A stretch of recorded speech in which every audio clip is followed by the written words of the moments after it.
ሮናልዶ ወደ ብራዚል ዲቡ ወደ ማንቸስተር ዩናይትድ ሊያመሩ ነው የሚሉ መረጃዎች ወጥተዋል። አርቴታ ማስቂኝ አስተያየት ሰጥቷል።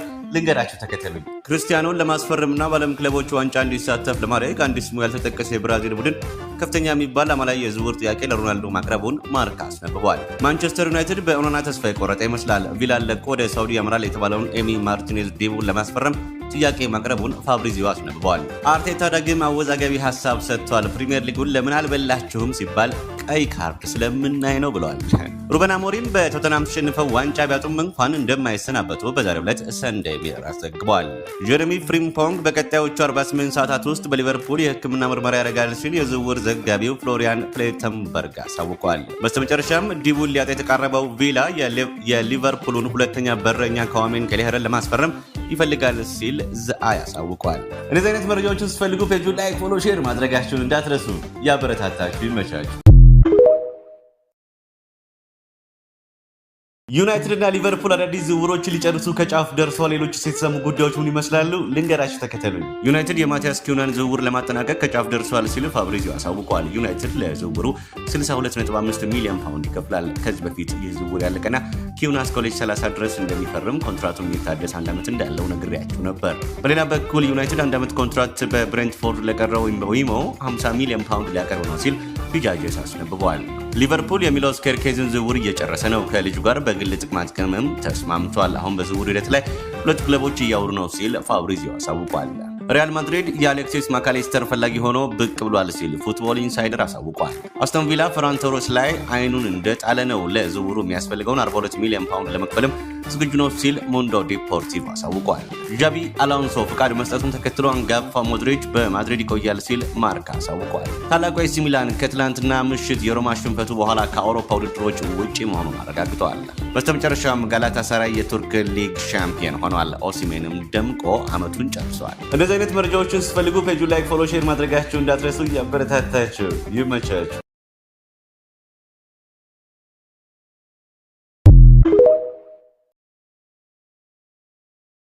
ዩናይትድ ከኪዩና በኋላ ሌላ ተጨማሪ ዝውውር ሊጨርስ ከጫፍ ደርሷል። አርሰናል የቼልሲን ፍሎፕ ሊያስፈርም ጥያቄ አቅርቧል ተብሏል። ተጨማሪ መረጃዎችንም ነግራችኋለሁ፣ ተከተሉ። ከዩሮፓ ሊግ ፍጻሜ በፊት ለዩናይትድ መልካም ዜና ተሰምቷል። ዳሎ፣ ዘርክዚና ዮሮ ወደ ልምምድ ተመልሰዋል። ደሊክት ግን ከጨዋታ ውጭ ሆኗል። የቼልሲን ፍሎፖች ማስፈረም ልማዱ ያደረገው አርሰናል አሁን ደግሞ ስሙ ከኤንኮንኮ ጋር ተያይዟል። የርገን ክሎፕ ወደ ሮማ ሊያመሩ ከጫፍ ደርሷል የሚለውን መረጃ ወኪላቸው ማርክ ኮሲክ በዛሬው ዕለት ውድቅ አድርገውታል። ኤፍሬም የማነ አክተሩ ሚላቸው ቴንሃግ ወደ ቀድሞ ክለባቸው አያክስ ሊመለሱ እንደሆነ መረጃዎች ጠቁመዋል።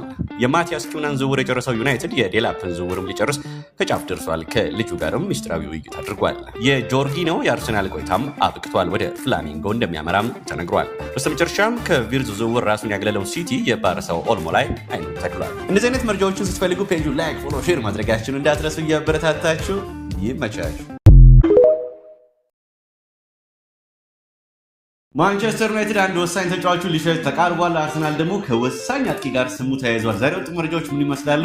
ልንገራችሁ ተከተሉ። መሐመድ ሳላ የእግር ኳስ ጸሐፊያን ማህበር የዓመቱ ምርጥ ተጫዋችነት ክብርን አግኝቷል። ዩናይትዶች ለጋርናቾ 60 ሚሊዮን ፓውንድ የሚያቀርብ ያገኙ እንጂ ለመሸጥ ዝግጁ ናቸው ሲል ቴሌግራፍ አሳውቋል። ኢንተር ሚላን ራስመስ ሆይሉንድን የማስፈረም ፉክክሩን መቀላቀሉን ፋብሪዚዮ አሳውቋል። ዩቬና ናፖሊም ተጨማሪ የልጁ ዋነኛ ፈላጊዎች ናቸው። አርሰናሎች ሁሉንም አቅማቸውን ተጠቅመው የሮድሪጎን ዝውውር ለመጨረስ እየሰሩ ነው ሲል ፕሌቲጎል አሳውቋል። ከትናንት ጀምሮ የወጡ መረጃዎች ሁሊያን አልቫሬዝን ከአርሰናልና ከሊቨርፑል ጋር እያያዙት ይገኛሉ። በቀጣዩ ሳምንትም የተያዘ የመጀመሪያ ደረጃ የንግግር ቀጠሮ ምን እንዳለ ከአውት ኦፍ ሳይድ አሳውቋል። አሎንሶ የፊታችን ሰኞ የማድሪድ አሰልጣኝ ሆኖ በይፋ ይተዋወቃል። በአንጻሩ ራኡል አካዳሚውን ይለቃል።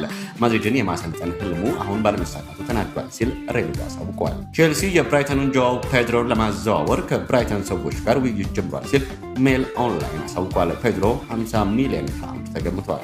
ገንዘብና ሮድሪጎን ሰጥቶ ኢንዞ ፈርናንዴዝን መውሰድ ቀጣዩ የሪያል ማድሪድ አርጀንቲናውን ኮከብ ከቼልሲ ማስኮብለያ እቅድ ማስፈጸሚያ ነው ሲል ኤል ኮንፊደንሻል አሳውቋል። በስተመጨረሻም ታላቁ አማካይ ሉካ ሞድሪች አሎንሶ ቢወደውም ማድሪድ አይሆንም ማለቱን ተከትሎ ክለቡን እንደሚለቅ በትናንት አሳውቋል።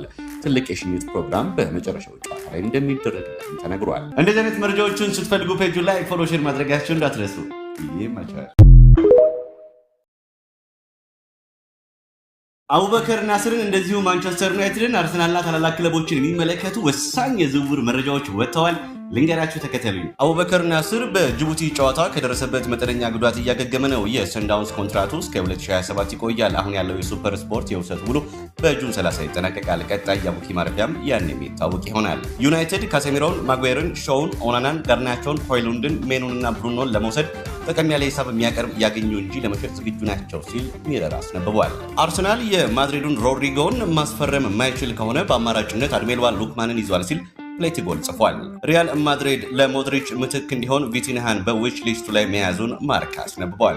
ባርሴሎና የራፊናን ኮንትራት እስከ 2028 ድረስ አራዝሟል። በሌላ በኩል የባርሳ ስፖርቲንግ ዳይሬክተር ዴኮ አዎ ማርከስንም ሉዊስ ዲያዝንም እንደ ዊንገርነት መጠቀም እንፈልጋለን ሲል ተናግሯል። በሉዊስ ዲያዝ ጉዳይ የሚወጡ መረጃዎች እንደሚጠቁሙት ከሆነ ዲያዝ ሊቨርፑልን ለመልቀቅ ዝግጁ ነው። ኦሲሜን ወደ ሳውዲው ሂላል ሊያመራ ንግግሮች መቀጠላቸውንና ልጁን ለማግኘት ሂላሎች የተሻሉ አማራጭ መሆናቸውን ፎት መርካቶ አስነብቧል። በስተመጨረሻም የቴንሃግ የሊቨርኩሰን ዝውውር እያለቀ ያለ ሂደት ይመስላል። የ2 ዓመት ኮንትራት ቀርቦላቸው ውይይቱ በጥሩ መልኩ እየሄደ መሆኑን ቢልድ አስነብቧል። እንደዚህ አይነት መረጃዎችን ስትፈልጉ ፔጁ ላይ ፎሎ፣ ሼር እያደረጋችሁ አበረታቱ። ይመቻችሁ። ሊዮኔል ሜሲ እና ላሚን ያማል ይፋጠጣሉ። ተጨማሪ መረጃዎችም እንደዚህ ወጥተዋል። ፎሎ እያደረጋችሁ ብቻ ተከተሉ። ልንገራችሁ፣ በአርጀንቲናና በስፔን መሃል የሚደረገው የፋይናሊሲማ ፍልሚያ በ2026 ከማርች 26 እስከ 31 ባሉት ቀናት እንደሚደረግ ታውቋል። ሜሲ እና ላሚን ያማል ይፋጠጣሉ። በሊቨርፑልና በሌሎች ትልልቅ ክለቦች በጥብቅ ሲፈለግ የነበረው ሜሰን ግሪንውድ በዛው በማርሴይ መቆየት መርጧል ሲል ሚረር ፉትቦል ዛሬ አሳውቋል። በትልልቅ የአውሮፓ ቡድኖች የሚፈለገውና በክለቡ እንደማይቆይ ያሳወቀው ጃፌዝ ሲመንስ ላይ ሌፕዚጎች 80 ሚሊዮን ዩሮ እንደለጠፉበት ፕሌቲ ጎል አስነብቧል። ማድሪድ ሙሉ ትኩረቱን የቤኔፊካውን አልቫሮ ካሪያስ ላይ አድርጓል። ውል ማፍረሻውን 50 ሚሊዮን ዩሮ ለመክፈልም ፈቃደኛ ነው ሲል የዝውውር ዘጋቢው ኒኮ ሺራ አሳውቋል። በስተመጨረሻም ሪያል ማድሪድ ትሬንትን በነፃ ዝውውር ቢያገኘውም ለሊቨርፑል 2 ሚሊዮን ዩሮ የካሳ ክፍያ ይከፍላል። ቀዮቹ ይህን ሂሳብ የሚያገኙት ትሬንትን ለክለቦች ዓለም ዋንጫ ቀድሞ ለመልቀቅ ስለተስማሙ ነው ሲል አስነብቧል። እንደዚህ አይነት መረጃዎችን ስትፈልጉ ፔጁን ላይክ፣ ፎሎ፣ ሼር እያደረጋችሁ ይመቻችሁ።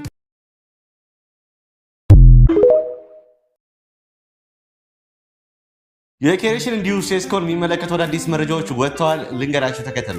ላሚን ያማል በባርሳ አዲስ ኮንትራት ለመፈረም መስማማቱን ላፖርታ አሳውቀዋል። ላሚን በክረምቱ 18 ዓመት ሲሞላው ኮንትራቱን ይፈርማል ሲል ፋብሪዚዮ ሮማኖ አስነብቧል።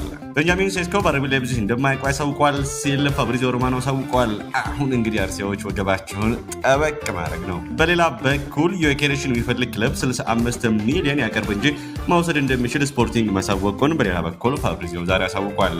በስተመጨረሻም ራያን ቼርኪ የሊግ ዋን የዓመቱ ምርጥ ድሪብለር ሽልማትን ከሃዛርድ ተቀብሏል። ቼርኪ ከሊዮን ይለቃል። ትልልቅ ክለቦች እያገኑት ነው። እነዚህ አይነት መረጃዎችን ስትፈልጉ ፔጁ ላይክ፣ ፎሎ፣ ሼር ማድረጋችሁን እንዳትረሱ። ይመቻችሁ።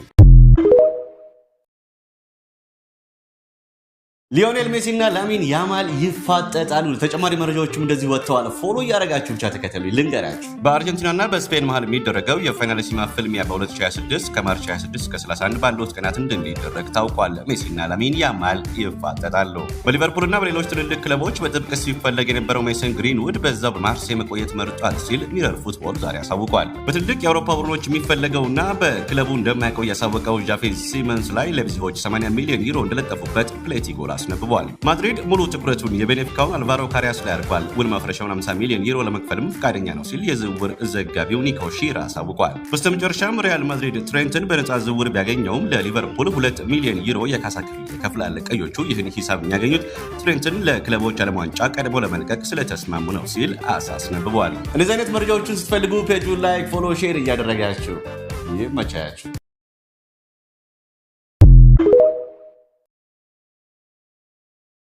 የኬሬሽን እንዲሁ ሴስኮን የሚመለከቱ አዳዲስ መረጃዎች ወጥተዋል። ልንገራችሁ ተከተሉ። ላሚን ያማል በባርሳ አዲስ ኮንትራት ለመፈረም መስማማቱን ላፖርታ አሳውቀዋል። ላሚን በክረምቱ 18 ዓመት ሲሞላው ኮንትራቱን ይፈርማል ሲል ፋብሪዚዮ ሮማኖ አስነብቧል። ቤንጃሚን ሴስኮ በአርቢ ላይፕዚግ እንደማይቆይ አሳውቋል ሲል ፋብሪዚዮ ሮማኖ አሳውቋል። አሁን እንግዲህ አርሴዎች ወገባቸውን ጠበቅ ማድረግ ነው። በሌላ በኩል የኬሬሽን የሚፈልግ ክለብ 65 ሚሊዮን ያቀርብ እንጂ መውሰድ እንደሚችል ስፖርቲንግ ማሳወቁን በሌላ በኩል ፋብሪዚዮ ዛሬ አሳውቋል። በስተመጨረሻም ራያን ቼርኪ የሊግ ዋን የዓመቱ ምርጥ ድሪብለር ሽልማትን ከሃዛርድ ተቀብሏል። ቼርኪ ከሊዮን ይለቃል። ትልልቅ ክለቦች እያገኑት ነው። እነዚህ አይነት መረጃዎችን ስትፈልጉ ፔጁ ላይክ፣ ፎሎ፣ ሼር ማድረጋችሁን እንዳትረሱ። ይመቻችሁ። ሮናልዶ ወደ ብራዚል፣ ዲቡ ወደ ማንቸስተር ዩናይትድ ሊያመሩ ነው የሚሉ መረጃዎች ወጥተዋል። አርቴታ ማስቂኝ አስተያየት ሰጥቷል። ልንገራችሁ ተከተሉኝ። ክርስቲያኖን ለማስፈረምና በዓለም ክለቦች ዋንጫ እንዲሳተፍ ለማድረግ አንድ ስሙ ያልተጠቀሰ የብራዚል ቡድን ከፍተኛ የሚባል አማላይ የዝውውር ጥያቄ ለሮናልዶ ማቅረቡን ማርካ አስነብቧል። ማንቸስተር ዩናይትድ በኦናና ተስፋ የቆረጠ ይመስላል። ቪላን ለቆ ወደ ሳውዲ ያመራል የተባለውን ኤሚ ማርቲኔዝ ዲቡን ለማስፈረም ጥያቄ ማቅረቡን ፋብሪዚዮ አስነብቧል። አርቴታ ዳግም አወዛጋቢ ሀሳብ ሰጥቷል። ፕሪሚየር ሊጉን ለምን አልበላችሁም ሲባል ቀይ ካርድ ስለምናይ ነው ብለዋል። ሩበን አሞሪም በቶተናም ተሸንፈው ዋንጫ ቢያጡም እንኳን እንደማይሰናበቱ በዛሬው ዕለት ሰንደይ ሚረር አስዘግቧል። ጀረሚ ፍሪምፖንግ በቀጣዮቹ 48 ሰዓታት ውስጥ በሊቨርፑል የሕክምና ምርመራ ያደርጋል ሲል የዝውውር ዘጋቢው ፍሎሪያን ፕሌተንበርግ አሳውቋል። በስተመጨረሻም ዲቡን ሊያጣ የተቃረበው ቪላ የሊቨርፑሉን ሁለተኛ በረኛ ከዋሜን ከሊሄረን ለማስፈረም ይፈልጋል ሲል ዘአይ አሳውቋል። እነዚህ አይነት መረጃዎችን ስትፈልጉ ፔጁ ላይክ፣ ፎሎ፣ ሼር ማድረጋችሁን እንዳትረሱ። ያበረታታችሁ ይመቻችሁ። ዩናይትድ እና ሊቨርፑል አዳዲስ ዝውውሮችን ሊጨርሱ ከጫፍ ደርሰዋል። ሌሎች የተሰሙ ጉዳዮች ምን ይመስላሉ? ልንገራችሁ ተከተሉኝ። ዩናይትድ የማቲያስ ኩናን ዝውውር ለማጠናቀቅ ከጫፍ ደርሰዋል ሲሉ ፋብሪዚዮ አሳውቀዋል። ዩናይትድ ለዝውውሩ 62.5 ሚሊዮን ፓውንድ ይከፍላል። ከዚህ በፊት ይህ ዝውውር ያለቀና ኪዩና እስከ 2030 ድረስ እንደሚፈርም ኮንትራቱን የሚታደስ 1 ዓመት እንዳለው ነግሬያችሁ ነበር። በሌላ በኩል ዩናይትድ 1 ዓመት ኮንትራት በብሬንትፎርድ ለቀረው ዊሞ 50 ሚሊዮን ፓውንድ ሊያቀርብ ነው ሲል ፊጃጄስ አስነብቧል። ሊቨርፑል የሚሎስ ኬርኬዝን ዝውውር እየጨረሰ ነው። ከልጁ ጋር በግል ጥቅማ ጥቅምም ተስማምቷል። አሁን በዝውውር ሂደት ላይ ሁለት ክለቦች እያወሩ ነው ሲል ፋብሪዚዮ አሳውቋል። ሪያል ማድሪድ የአሌክሲስ ማካሊስተር ፈላጊ ሆኖ ብቅ ብሏል ሲል ፉትቦል ኢንሳይደር አሳውቋል። አስቶን ቪላ ፈራን ቶሬስ ላይ አይኑን እንደጣለ ነው። ለዝውውሩ የሚያስፈልገውን 42 ሚሊዮን ፓውንድ ለመክፈልም ዝግጁ ነው ሲል ሞንዶ ዲፖርቲቭ አሳውቋል። ዣቢ አሎንሶ ፍቃድ መስጠቱን ተከትሎ አንጋፋ ሞድሪች በማድሪድ ይቆያል ሲል ማርካ አሳውቋል። ታላቁ ኤሲ ሚላን ከትላንትና ምሽት የሮማ ሽንፈቱ በኋላ ከአውሮፓ ውድድሮች ውጪ መሆኑን አረጋግጧል። በስተመጨረሻም ጋላታሳራይ የቱርክ ሊግ ሻምፒዮን ሆኗል።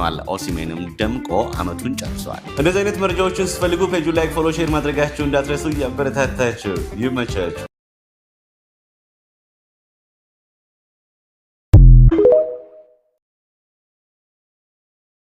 ዩናይትድ ከኪዩና በኋላ ሌላ ተጨማሪ ዝውውር ሊጨርስ ከጫፍ ደርሷል። አርሰናል የቼልሲን ፍሎፕ ሊያስፈርም ጥያቄ አቅርቧል ተብሏል። ተጨማሪ መረጃዎችንም ነግራችኋለሁ፣ ተከተሉ። ከዩሮፓ ሊግ ፍጻሜ በፊት ለዩናይትድ መልካም ዜና ተሰምቷል። ዳሎ፣ ዘርክዚና ዮሮ ወደ ልምምድ ተመልሰዋል። ደሊክት ግን ከጨዋታ ውጭ ሆኗል። የቼልሲን ፍሎፖች ማስፈረም ልማዱ ያደረገው አርሰናል አሁን ደግሞ ስሙ ከኤንኮንኮ ጋር ተያይዟል። የርገን ክሎፕ ወደ ሮማ ሊያመሩ ከጫፍ ደርሷል የሚለውን መረጃ ወኪላቸው ማርክ ኮሲክ በዛሬው ዕለት ውድቅ አድርገውታል። ኤፍሬም የማነ አክተሩ ሚላቸው ቴንሃግ ወደ ቀድሞ ክለባቸው አያክስ ሊመለሱ እንደሆነ መረጃዎች ጠቁመዋል። የማቲያስ ኩናን ዝውውር የጨረሰው ዩናይትድ የዴላፕን ዝውውርም ሊጨርስ ከጫፍ ደርሷል። ከልጁ ጋርም ሚስጥራዊ ውይይት አድርጓል። የጆርጊኖ የአርሰናል ቆይታም አብቅቷል። ወደ ፍላሚንጎ እንደሚያመራም ተነግሯል። በስተመጨረሻም ከቪርዝ ዝውውር ራሱን ያገለለው ሲቲ የባረሰው ኦልሞ ላይ አይኑን ተክሏል። እንደዚህ አይነት መረጃዎችን ስትፈልጉ ፔጁ ላይክ፣ ፎሎ፣ ሼር ማድረጋችሁን እንዳትረሱ። እያበረታታችሁ ይመቻችሁ። ማንቸስተር ዩናይትድ አንድ ወሳኝ ተጫዋቹን ሊሸጥ ተቃርቧል። አርሰናል ደግሞ ከወሳኝ አጥቂ ጋር ስሙ ተያይዟል። ዛሬ ወጥ መረጃዎች ምን ይመስላሉ? ልንገራችሁ ተከተሉ። መሐመድ ሳላህ የእግር ኳስ ጸሐፊያን ማህበር የዓመቱ ምርጥ ተጫዋችነት ክብርን አግኝቷል። ዩናይትዶች ለጋርናቾ 60 ሚሊዮን ፓውንድ የሚያቀርብ ያገኘው እንጂ ለመሸጥ ዝግጁ ናቸው ሲል ቴሌግራፍ አሳውቋል። ኢንተር ሚላን ራስመስ ሆይሉንድን የማስፈረም ፉክክሩን መቀላቀሉን ፋብሪዚዮ አሳውቋል። ዩቬና ናፖሊም ተጨማሪ የልጁ ዋነኛ ፈላጊዎች ናቸው። አርሰናሎች ሁሉንም አቅማቸውን ተጠቅመው የሮድሪጎን ዝውውር ለመጨረስ እየሰሩ ነው ሲል ሌቲጎል አሳውቋል። ከትናንት ጀምሮ የወጡ መረጃዎች ሁሊያን አልቫሬዝን ከአርሰናልና ከሊቨርፑል ጋር እያያዙት ይገኛሉ። በቀጣዩ ሳምንትም የተያዘ የመጀመሪያ ደረጃ የንግግር ቀጠሮ ምን እንዳለ ከአውት ኦፍ ሳይድ አሳውቋል። አሎንሶ የፊታችን ሰኞ የማድሪድ አሰልጣኝ ሆኖ በይፋ ይተዋወቃል። በአንጻሩ ራኡል አካዳሚውን ይለቃል። ማድሪድን የማሰልጠን ህልሙ አሁን ባለመሳካቱ ተናዷል ሲል ሬሎ አሳውቋል። ቼልሲ የብራይተኑን ጆዋው ፔድሮን ለማዘዋወር ከብራይተን ሰዎች ጋር ውይይት ጀምሯል ሲል ሜል ኦንላይን አሳውቋል። ፔድሮ 50 ሚሊዮን ፓውንድ ተገምቷል። ገንዘብና ሮድሪጎን ሰጥቶ ኢንዞ ፈርናንዴዝን መውሰድ ቀጣዩ የሪያል ማድሪድ አርጀንቲናን ኮከብ ከቼልሲ ማስኮብሊያ እቅድ ማስፈጸሚያ ነው ሲል ኤል ኮንፊደንሻል አሳውቋል። በስተመጨረሻም ታላቁ አማካይ ሉካ ሞድሪች አሎንሶ ቢወደውም ማድሪድ አይሆንም ማለቱን ተከትሎ ክለቡን እንደሚለቅ በትናንት አሳውቋል። ትልቅ የሽኝት ፕሮግራም በመጨረሻው ጨዋታ ላይ እንደሚደረግለት ተነግሯል። እንደዚህ አይነት መረጃዎችን ስትፈልጉ ፔጁ ላይ ፎሎ፣ ሼር ማድረጋችሁን እንዳትረሱ። ይመቻል። አቡበከር ናስርን እንደዚሁ ማንቸስተር ዩናይትድን አርሰናልና ታላላቅ ክለቦችን የሚመለከቱ ወሳኝ የዝውውር መረጃዎች ወጥተዋል። ልንገራችሁ ተከተሉኝ። አቡበከር ናስር በጅቡቲ ጨዋታ ከደረሰበት መጠነኛ ጉዳት እያገገመ ነው። የሰንዳውንስ ኮንትራቱ እስከ 2027 ይቆያል። አሁን ያለው የሱፐር ስፖርት የውሰት ውሉ በጁን 30 ይጠናቀቃል። ቀጣይ የአቡኪ ማረፊያም ያን የሚታወቅ ይሆናል። ዩናይትድ ካሴሚሮን፣ ማጓየርን፣ ሾውን፣ ኦናናን፣ ጋርናቾን፣ ሆይሉንድን፣ ሜኑንና ብሩኖን ለመውሰድ ጠቀም ያለ ሂሳብ የሚያቀርብ ያገኙ እንጂ ለመሸጥ ዝግጁ ናቸው ሲል ሚረር አስነብቧል። አርሰናል የማድሪዱን ሮድሪጎን ማስፈረም የማይችል ከሆነ በአማራጭነት አድሜልዋን ሉክማንን ይዟል ሲል ፕሌቲ ጎል ጽፏል። ሪያል ማድሪድ ለሞድሪች ምትክ እንዲሆን ቪቲንሃን በዊች ሊስቱ ላይ መያዙን ማርካ አስነብቧል። ባርሴሎና የራፊናን ኮንትራት እስከ 2028 ድረስ አራዝሟል። በሌላ በኩል የባርሳ ስፖርቲንግ ዳይሬክተር ዴኮ ማርከስንም ሌዊስ ዲያዝንም እንደ ዊንገርነት መጠቀም እንፈልጋለን ሲል ተናግሯል። በሌዊስ ዲያዝ ጉዳይ የሚወጡ መረጃዎች እንደሚጠቁሙት ከሆነ ዲያዝ ሊቨርፑልን ለመልቀቅ ዝግጁ ነው። ኦሲሜን ወደ ሳውዲው ሂላል ሊያመራ ንግግሮች መቀጠላቸውንና ልጁን ለማግኘት ሂላሎች የተሻሉ አማራጭ መሆናቸውን ፎት መርካቶ አስነብቧል። በስተመጨረሻም የቴንሃግ የሊቨርኩሰን ዝውውር እያለቀ ያለ ሂደት ይመስላል። የ2 ዓመት ኮንትራት ቀርቦላቸው ውይይቱ በጥሩ መልኩ እየሄደ መሆኑን ፊልድ አስነብቧል። እንደዚህ አይነት መረጃዎችን ስትፈልጉ ፔጁ ላይ ፎሎ፣ ሼር እያደረጋችሁ አበረታቱ። ይመቻችሁ።